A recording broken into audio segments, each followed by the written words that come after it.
why they were TI4 champions. Right on. And Winter, what about Team Empire? Not looking so strong yet, going into halfway point of the group stages, and MVP Hot 6 also having some trouble finding their footing here at TI5. I think Team Empire has an issue that Team Secret and Team EG, they didn't have it. Because if you look at the first series, I think Team Secret and Team EG showed why they are the strongest teams in the whole pack, because of how quickly they adapt and they fix problems. They ran into issues in the first day, and it just took them like one day or maybe even the second series, they immediately fixed their problems. Whereas you look at teams like Empire and teams like IG, when they have a rough series, the next series you don't see as much improvement in them. Whereas they maybe need a longer time, maybe a day. The next day they would be able to fix certain problems. But for Secret and EG, when I look at their games and their first series and I compare the games on the same day, there's a lot of improvements in drafts and in playstyle within the first day itself. So I think that's something worth noting, that how fast they adapt and fix their problems. That's a really good point. Hopefully we see more of that today as we go forward. And again, something to look forward to between our very first match, LGD and Secret. But before we go into day 3, of course, I mean, day 1 was packed with exciting games, but day 2 was no letdown. We have some highlights from defining moments of day 2. The very first one is in C9 versus Fnatic. And this, I mean, more than anything, just showing that C9, they definitely started the day a lot better than they did on day 1. Yeah, they went back to a couple of their comfort picks for Fata. This game, we're going to see his Dragon Knight. The game before this was his Beastmaster, and they also go for the support Pugna. Or in this case, actually, it was an offlaner for Bone 7, I think, in this particular game. And yeah, they definitely stepped up their game. It seemed like they were like, okay, guys, yesterday was a bad day. We need to shift gears. We are aiming for the top 4 spot in the group stage. So today we have to peak, and so far so good. Yeah, this was a matchup we discussed quite heavily yesterday as the day kicked off, just on if Fnatic gets that lead. I mean, they rolled over Secret in the early game. If they can do it against Secret, they can definitely pull it off against C9, but C9 didn't let that happen, got those 3 points rather that they needed to kick off. Definitely a pretty sick moment in the early half of yesterday's games. We'll see that right here as you see C9 going up against Secret. And we have a nice little steal from Rubik here. Rubik getting that RP. Kuroki is incredible when it comes to positioning with his Rubik. He's, you know, this is something I was talking about yesterday when it came to, I think that was actually what I was talking about, Cloud9 compared to teams like Secret and EG, how Secret and EG are just that bit better at thinking one step ahead. And you just see, it's also something I think S4 has said in, I think he said in an interview that the way they play and the way they approach the game before they do, and they prepare for it. So in this case, what's the worst thing that can happen? We're clumping up in Roche, we get RP'd. What's our counterplay? We put Rubik outside, we let them RP us, because then we turn that bad play into a good play for us, and bait C9 into a bad position. Right on. And as we're talking about that, we go forward. We had a couple, 2 games of Techies yesterday, and Complexity just completely dominating with Techies against IG. We saw some of these highlights yesterday. Quite a few kills with those mines. Winter, what are your thoughts on Techies already having such a high count in TI5 so far? I think for this game, it's particularly effective because IG had so many melee heroes. That's like a huge thing. Like against Techies, you want to have the right heroes to demine or destroy his mines around the map, and his remote mines and the land mines as well. Oh! But usually you see like either illusion-based heroes or like Zeus, for example. But they have nothing in their lineup that deals with mines as well. Yeah, and this is a scene we talked heavily about yesterday, Ben. I mean, here we have the Enchantress. You know, whether it was premeditated or not, kind of baiting them into a fight, and we do have Secret. I really like Arteezy's move at this point. It's like he mantas, he 6-2 of the illusions onto the Clinks, and then splits up for the Leshrac so that he can, you know, maximize his damage and make Lesh's decision really difficult as to where to drop his splitter. Anti-Mage seems to be, I would say, the stable carry of choice after Gyrocopter. He's really good versus Leshrac, which some teams actually let through Secret and EG in particular, as well as the Storm Spirit.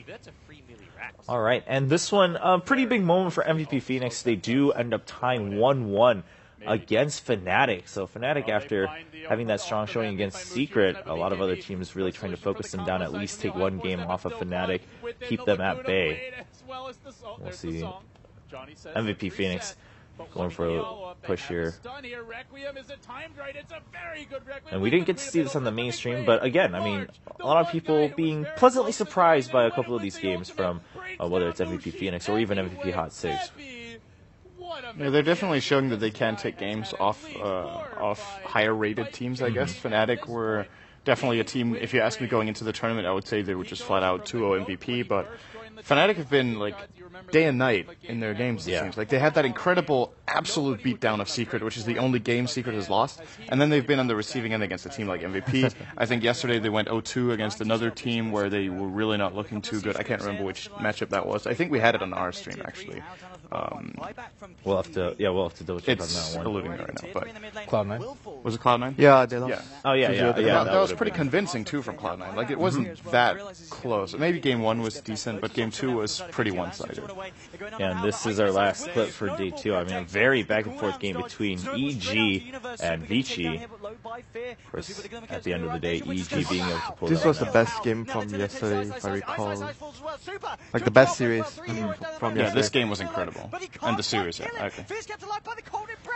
Glimmer Cape plus Cold Embrace. Yep. It was probably this was the game with the overall highest level of execution from both teams. So there were, of course, a couple of mistakes here and there, but overall, the way they adapted during fights, the way you could tell they approached fights and how they strategized was really nice to watch. That's definitely the highlight moment of yesterday. Yeah, and again, only halfway through the group stages, so plenty more to come. As you can see on your screens behind us, we do have the schedule for our very first games of day 3. On stream 3, we will be kicking off with Na'Vi versus Fnatic. Again, two teams really still trying to find their stable footing. Fnatic had a strong showing on day 1, like we discussed. Na'Vi definitely had their shining moments too, but both of these teams kind of being back and forth. We'll see who comes out on top. On stream 2, C9 versus IG. Potential to go a very long game. Could turn out to be one of the more epic games we have in the group stages. But most importantly, here on our stream, on the main stream, we do have Secret versus LGD. So let's dive right into that matchup. I mean, sure, statistically, okay, both teams are number 1 in Group A. They're tied with 10 points. Secret coming in as a strong favorite into TI5. But a lot of people were saying, I don't know, LGD we think definitely can be top 3, at least, at TI5. Winter, what are your thoughts on this matchup, given what we've seen from both teams so far?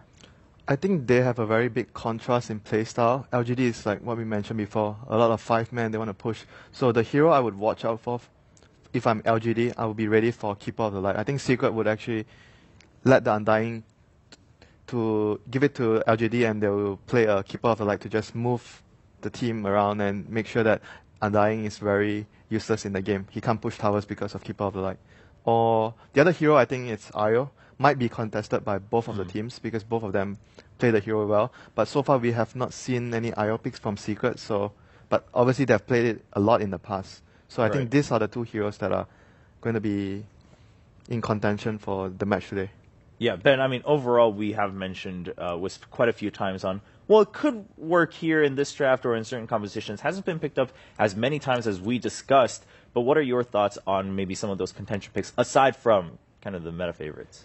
I'm curious to see what they're going to do for late gamers. I think LGD is one of the strongest late game teams in Secret. We talked about Secret C9 yesterday. It's like, okay, well, Cloud9 can't really match up for Secret late game, so they have to go all in early game. LGD, I think, is a little bit of the opposite. I think their best chance might actually be to out late game Secret and try and scale better throughout. And I don't think they're actually going to go for the Undying just because they know that Secret can counter it really well. And I think that's actually Secret's initiative to actually take control of the early game.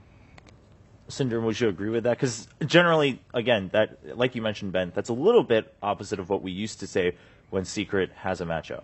I think it's definitely a scary proposition to go late game against Secret, but I would agree if there's like very few teams here in this tournament that I would say have a good shot against Secret late game. LGD is one of them, so I could definitely see that. I want to mention I think Anti-Mage will actually be could become a really important hero in this matchup. It seems to be Secret's go-to hero against this kind of 5-man is that they have Arteezy farming, the other 4 buy time and hold the map and just create space, and then he takes over because when the enemy team is 5-man, he will naturally out-farm them. So he puts pressure on them to either spread their forces out across the map to counter him or to go for their pushes, and then should they fail, he will just come back strong. So And it's also a hero for LGD, I think. It could be. If Right. they want to play the late game, I think Anti-Mage could definitely be a pick for them as well. Well, yeah, Anti-Mage overall so far has been the go-to if we want to see a late game carry for many teams at TI5. Draft has already started, ladies and gentlemen, for Game 1 between these two powerhouses in Group A. And Undying being banned out by LGD actually right away, of course, alongside the Naga. And Secret going with the Lesh ban. No big surprise there. So now they need to decide what they want to give away. So the Undying that we were talking about is not even going to be a thing here. Do you ban Gyro or Tusk? Probably, right? One of them. Probably not Tusk. I think Tusk is lower on. Okay, they're actually gonna ban that. I think Yao was actually really good on Tusk in his last game I saw yesterday. He is. It's probably his most comfortable. He played Tusk before it got super popular. So he's one of the forerunners of that.